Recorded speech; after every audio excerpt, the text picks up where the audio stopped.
జూలు విదిల్చినట్లు, సచిన్ బౌలర్లపై విరుచుకుపడినట్లు, బంగారం ధరలు పరుగులు పెడుతున్నట్లు విజనరీ సీఎం చంద్రబాబు తానేంటో చెప్పకనే చేసి చూపించారు.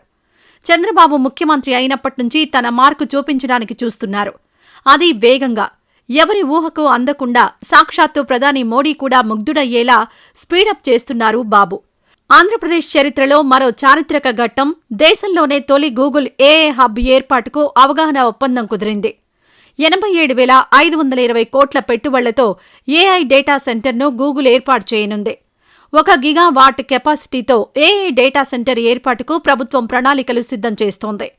2029 నాటికి విశాఖలో గూగుల్ డేటా సెంటర్ పూర్తి చేయాలని లక్ష్యంగా నిర్ణయించారు. కేంద్ర మంత్రుల సమక్షంలో ఢిల్లీలో ఏపీ ప్రభుత్వం గూగుల్తో ఒప్పందం చేసుకుంది. ఈ డేటా సెంటర్ వైద్య ఆరోగ్యం, విద్య, వ్యవసాయం, పరిశ్రమలు తదితర రంగాల్లో సేవలందించనుంది. విశాఖ నుంచి సింగపూర్, మలేషియా, ఆస్ట్రేలియా దేశాలతో సబ్ సీ కేబుల్ ద్వారా గూగుల్ ఏఐ డేటా సెంటర్ అనుసంధానం కానుంది.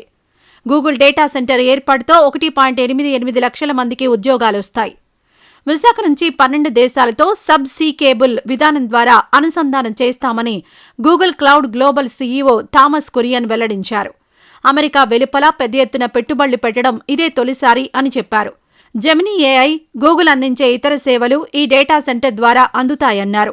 విశాఖలో గూగుల్ పెట్టబోయే పెట్టుబడి మరో $5 బిలియన్ పెరిగింది.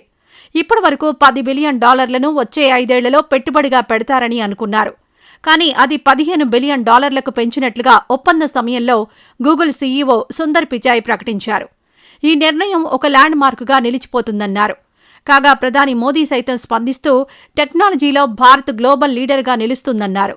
వికసిత్ భారత్లో భాగంగా విశాఖ కేంద్రంగా ఏఐ హబ్ ఏర్పాటవుతుందని పేర్కొన్నారు. కాగా ఇప్పుడు ఈ ఒప్పందం ఏపీకి మైలురాయిగా నిలుస్తోంది. ఈ వీడియో నచ్చితే లైక్ చేయండి. అలాగే మా ఛానల్ ని ఫస్ట్ టైం కనుక చూస్తున్నట్టయితే ఇప్పుడే సబ్స్క్రైబ్ చేసుకుని పక్కనే ఉన్న గంట సింబల్ ని యాక్టివేట్ చేసుకోండి. అప్పుడే మేము పెట్టే ప్రతి వీడియో మీకు నోటిఫికేషన్ గా వస్తుంది. అలాగే ఈ వీడియో పూర్తిగా చూసినందుకు ధన్యవాదాలు.